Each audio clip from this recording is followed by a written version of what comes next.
Hi friends, मैं हूं सत्यम। आज हम सभी लोग भारतीय संविधान में भाग 3 मूल अधिकार को पढ़ने वाले हैं।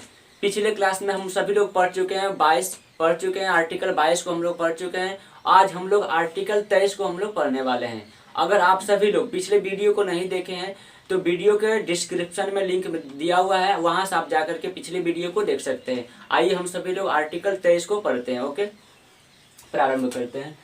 आर्टिकल 23 में बताया गया है कि बालात श्रम तथा बेरोजगारी। बालात श्रम से तात्पर्य यह है कि आप किसी से जोर जबरदस्ती से काम नहीं करवा सकते। आप किसी को मतलब जैसे कि जोर जबरदस्ती से काम नहीं करवा सकते। मान लीजिए कि कोई भी कार्य अगर कोई आदमी करता है, 4 घंटे का कार्य है नियमानुसार, और उससे आप 5 घंटा बलजबरी मतलब करवाना चाहते हैं तो मतलब आप नहीं करवा सकते हैं आर्टिकल 23 के अनुसार। ठीक है, अब आगे हम लोग देखते हैं बेरोजगारी। बेरोजगारी से तात्पर्य यह है कि आप किसी भी व्यक्ति से बिना कुछ दिए यानी बिना पैसे दिए हुए या फिर बिना वेतन दिए हुए किसी से कार्य नहीं करवा सकते हैं। ओके, अगर आप ऐसा करते हैं तो आप कानूनी तौर पर आप एक अपराध कर रहे हैं, आप पर कार्रवाई हो सकती है। ओके, ये आपका मूल अधिकार नहीं है किसी से आप बेरोजगारी यानी किसी से बिना वेतन दिए काम करवा सकते हैं। ओके, अब हम लोग देखेंगे आर्टिकल 24 में। देखेंगे आर्टिकल 24 में दिया है कि 14 वर्ष से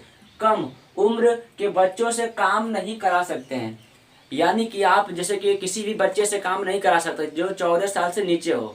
14 साल से ऊपर के बच्चों से आप काम करवा सकते हैं, लेकिन नीचे के जो है 14 साल से बच्चे को उससे काम नहीं करवा सकते हैं। और विशेष तौर पर इसमें कहा गया कि जैसे कि कोई भी खदान है, कोयले खदान हो गया, या फिर जैसे कोई ऐसा मतलब खतरनाक कंपनी हो गया, किससे मतलब किस गैस से हो गया निकलता है जिससे आप मतलब कुछ भी क्षति हो सकता है या फिर कुछ नुकसान हो, उसमें आप बच्चों को नहीं लगा सकते। अगर ऐसा करते हैं तो कानूनी तौर पर आप एक अपराध करते हैं, आप पर एक्शन लिया जा सकता है। ओके, अब जो है आर्टिकल 25 में दिया गया अंतःकरण की स्वतंत्रता। यानी कि यानी आपको स्वतंत्रता दी जाती है कि आप किसी भी धर्म का प्रचार कर सकते हैं, उसका प्रसार कर सकते हैं। आप किसी भी धर्म से जुड़ सकते हैं। आप चाहे उस धर्म को छोड़ करके किसी धर्म को अपना भी सकते हैं। आप इसमें पूर्ण रूप से स्वतंत्र हैं। ओके, हाँ, लेकिन इसमें एक कंडीशन आता है। जैसे आप किसी भी धर्म को अपनाते हैं, अगर आप किसी भी धर्म को अपनाते हैं तो उसके रीति रिवाज को भी अपनाना पड़ेगा। मान लीजिए आप हिंदू धर्म से बिलोंग करते हैं, आप हिंदू धर्म को अपनाए हैं। ओके, तो उसमें जो कंडीशन दिया गया, मान लीजिए कि चुरकी रखना या फिर कोई टीका लगाना, अगर ऐसा नियम रखा है लोग या फिर ऐसा रीति रिवाज है तो उसको आप मतलब अपनाना पड़ेगा, यानी आपको जो है उसको अपनाना पड़ेगा। ये आर्टिकल 25 के अनुसार कहा गया। ओके, अब आर्टिकल 26 में हम लोग देखते हैं सामूहिक धार्मिक स्वतंत्रता। आप यानी किसी भी धर्म का समूह बना करके मतलब पूजा कर सकते हैं। यानी जैसे कि सरकार करती है कि आप रोड पर यानी सरकारी जो जमीन है, जो सरकारी रोड है, उस पर आप मतलब अपने धर्म का कुछ मतलब पूजा पाठ कर सकते हैं। जैसे कि हवन यज्ञ कर सकते हैं। अगर आप मुस्लिम हैं या फिर ये है तो उसमें आप नमाज पढ़ सकते हैं। आप हिंदू हो तो यज्ञ कर सकते हैं, कुछ मतलब कर सकते हैं। लेकिन हाँ, इसका भी एक हद है कि आप मतलब कुछ समय के लिए, आधे घंटे के लिए, 1 घंटे के लिए, 20 मिनट के लिए, इस तरह से आप कर सकते हैं। अगर चाहे कि लगातार 5-6 दिन तक, 6 दिन तक अगर करें तो यहाँ पर आप मतलब गलत कर रहे हैं। यहाँ पर आपको मतलब कोर्ट से मतलब अनुमति नहीं मिलती है। यानी कि आर्टिकल नहीं कहता है कि इतने देर तक आप किसी को मतलब परेशान करें। यानी क्योंकि मान लीजिए आप बीच रोड में अगर कुछ कर रहे हैं आप, तो और लोगों को भी तो कष्ट होगा। अगर और लोगों को कष्ट होगा तो आर्टिकल 13 कहता है कि आप किसी भी दूसरे व्यक्ति का मतलब मूल अधिकार का हनन करते हैं तो कोर्ट आप पर एक्शन लेगी। यानी कि दूसरे को कष्ट नहीं होना चाहिए। आपको अधिकार मिलता है तो आप उस अधिकार का फायदा उठाइए, लेकिन उसी अधिकार को फायदा उठा रहे हैं, ठीक है, लेकिन फायदा उठाते हुए किसी तीसरे को आप मतलब कष्ट नहीं पहुंचा सकते। ओके, अब हम लोग देखेंगे आर्टिकल 27 धार्मिक कार्य के लिए रखा गया धन पर टैक्स नहीं लगेगा। यानी कि जो धर्म कार्य है, किसी भी धर्म कार्य के लिए जो धन रखा गया, जो राशि रखा गया है, उस पर जो है सरकार कोई भी टैक्स नहीं लगाएगी, कोई भी पैसा नहीं लिया जाएगा उस पर। ओके, या मतलब कोई भी धर्म के लिए जो पैसा रखा गया उस पर टैक्स नहीं लेगी सरकार। इसमें आप क्लियर है। अब जो आर्टिकल 28 हम लोग देखेंगे सरकारी धन, यानी सरकारी धन से चल रहे संस्थान में धार्मिक शिक्षा नहीं दी जा सकती। यानी कि जैसे सरकारी धन जो है उसके द्वारा कोई भी संस्थान अगर चल रही है तो वहाँ पर आप अपने धर्म का मतलब शिक्षा नहीं दे सकते।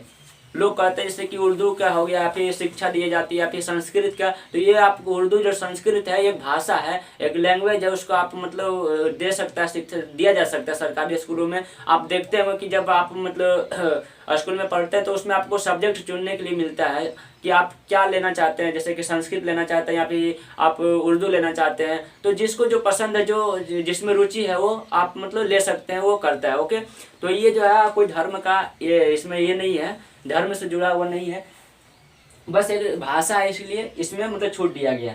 अब जो हम लोग आर्टिकल जो है 29 देखेंगे। आर्टिकल 29 में दिया गया है अल्पसंख्यकों का अधिकार, यानी कि जो भी धर्म से संबंधित जैसे जो भी लोग जुड़े हैं, उसमें क्या है कि लोग अपना रीति रिवाज को जैसे अपनाते हैं। ओके, और रीति रिवाज को अपना है तो वो अगर उस रीति रिवाज में ही अगर स्कूल जाते हैं पढ़ने के लिए, विद्यालय जाते हैं, तो उस पर रोक नहीं लगाया जा सकता है, यानी कि आप उसको रोक नहीं ले सकते, यानी कि उसको जो शिक्षा का अधिकार दिया जाता है। ओके, या अपने संस्कृति को भी हुआ जो क्या कर सकता है, अपना करके विद्यालय में प्रवेश कर सकता है, विद्यालय में पढ़ सकता है, आप उसको रोक नहीं सकते हैं। ओके, अल्पसंख्यकों के लिए अधिकार दिया गया है।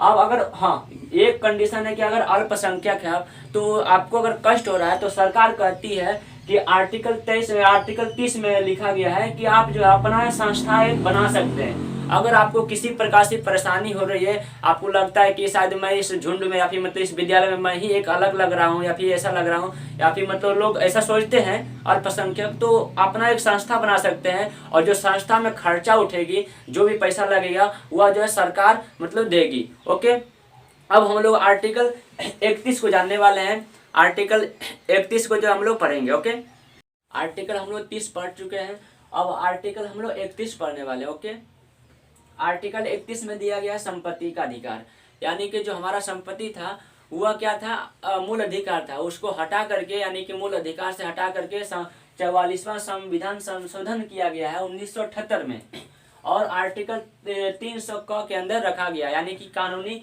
संपत्ति बना दिया गया आर्टिकल 300 क के अंदर। ओके, इसको जो है आपके जो संपत्ति मूल अधिकार था संपत्ति पर, वो मूल अधिकार को हटा दिया गया है, कानूनी संपत्ति बना दिया गया है। अगर सरकार जब चाहे, अगर आप सब आवश्यकता पड़ता है सरकार को कोई किसी का भी संपत्ति को लेने की, तो वो क्या कर सकती है, सरकार ले सकती है। ओके, अब हम लोग देखेंगे आर्टिकल 32। आर्टिकल 32 में दिया गया संवैधानिक उपचार, यानी कि जैसे आपको मूल अधिकार मिला है, मूल अधिकार से अगर आप वंचित रहते हैं, कोई आपको मतलब वंचित करा देता है, या फिर आपका मूल अधिकारों का हनन हो रहा है, तो आप इससे संबंधित कोई भी शिकायतों को आप डायरेक्ट आर्टिकल 32 के अनुसार आप डायरेक्ट कहाँ जा सकते हैं, कोर्ट जा सकते हैं, और वहां पर अपने शिकायतों को, अपने बातों को रख सकते हैं। और कोर्ट जो है एक रीट जारी करेगी, यानी उसमें 5 आदेश रहेगा, 5 तरह का आदेश दिया जाता है, जिसको हम लोग अब अगले वीडियो में देखेंगे, क्योंकि वीडियो ज़्यादा लंबा हो जाएगा, इसके लिए हम लोग आज यहीं पर स्टॉप करेंगे।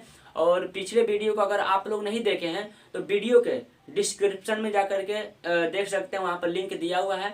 तो आज के लिए इतना ही, वीडियो को लाइक करें और सब्सक्राइब करें चैनल को। आज के लिए इतना ही, धन्यवाद।